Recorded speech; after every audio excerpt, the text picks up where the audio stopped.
Howdy, welcome back to the top 10 albums of September 2024. I heart the 80s.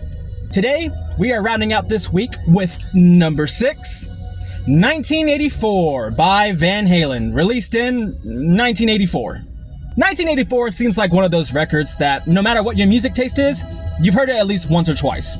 And for good reason, as the singles that spawn from this record is enough to make anybody overwhelmed. But you know, it's the deep tracks that really caught my attention, so let's see what all the fuss is about and get into it. This is 1984. So here I was, getting my hopes up, thinking that we were going to do things a little differently and not talk about the opener, but we have to talk about the opener. 1984 is the opener and the title track for our record, and it runs about a minute long. It is an intro in every sense of the word. It's basically just a synth progression, kind of constantly building and building throughout that time span, but that's not what I want to talk about. What I want to talk about is the first or 5 initial seconds that you hear off this record. What I'm talking about is this little number right here. Now you cannot tell me that that doesn't sound exactly like the ECW theme. The second track and de facto opener is Jump. Jump is a very, very fun track. I like this track a lot. You know, as a child, I remember not really liking this song too much, but as I got older, I was able to appreciate all the little stuff that this song has to offer. What isn't little is the synth playing. Good lord, the key playing on this record is phenomenal. One of the best things about this song is something that singer David Lee Roth does that I just can't get enough of. It's during the second verse. He acts as if somebody's calling out from him from like afar, and he's like, "Who said that? How you been?" I'm just... We don't have enough of that in today's music. We do not have enough of dudes just talking to themselves mid-song. So from the synth solo to the charismatic vocals, there's really nothing to hate about this song. It's a legendary track. What else can I say? Moving on to Panama. I love Panama. I love Panama so much. You know, it's like the quintessential, just cool, happy song. This is the type of stuff that you listen to with the top down and it's bright as hell that day. I was talking about how happy this song is until you get to that bridge. Oh, that bridge, good lord. This whole happy tone just completely flips once we get to that part, and I love every second of it. Whatever Eddie is doing to make his guitar sound like that, to make it sound just sad as all hell, I love it. That little section right there is one of my favorite pieces of music, full stop. Another reason why I like this song is that me and my mom have a personal connection with this song. I've been telling her for far too long that I am going to send her out to Panama on vacation one of these days. I have yet to do that, but it's one of my life goals. The day that I send my mom out to Panama and she's on the beach just having a vodka and Red Bull, I can die a happy man. Awesome track. Moving on. We're gonna talk about Top Jimmy. Top Jimmy, not a bad time at all. As far as like just standard rock songs go, this is the perfect structure for me. We got a cool intro that kind of builds into a heavier guitar riff. Once the song kicks in, you got some pretty quick cutting vocals.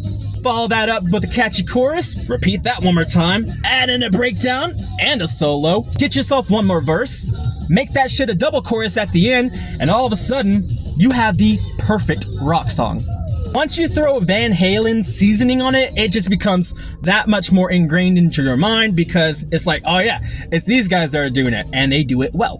When it comes to writing and when it comes to listening, I just love fast vocals on top of a fast beat. Especially that higher harmony added onto that is just brilliant. Now, I don't know if bassist Michael Anthony was doing the harmonies on the record themselves, but I do know that he did it live, and he is awesome at doing that live. But seriously, Michael Anthony, totally underrated bassist, totally underrated vocalist too. He's just awesome. He's one of the highlights of this record, for sure. The only problem I have with this song is the ending. Oh, Jimmy! I can deal without that. I'm not even going to begin to describe Hot for Teacher because you already know it. The work that Alex Van Halen did is legendary. He's a rocking force throughout this album. Top Jimmy, the track that I just mentioned, he's going pretty much full stop throughout that entire song. And it's not much different here. Hot for Teacher, you know it, that amazing drum intro, guitar solo that leads things off. I mean, just like, you know, it's already playing in your head right now. Hot for Teacher is one of those songs that I sadly have to say that I attempted on the drums. Yes, I never learned that thing completely, and I don't want to. It's hard. So yeah, Hot for Teacher, it's a legendary track. I have the fondest memories with it. Nothing more I can say about it. Ah yes, a substitute teacher's favorite phrase. I'll Wait.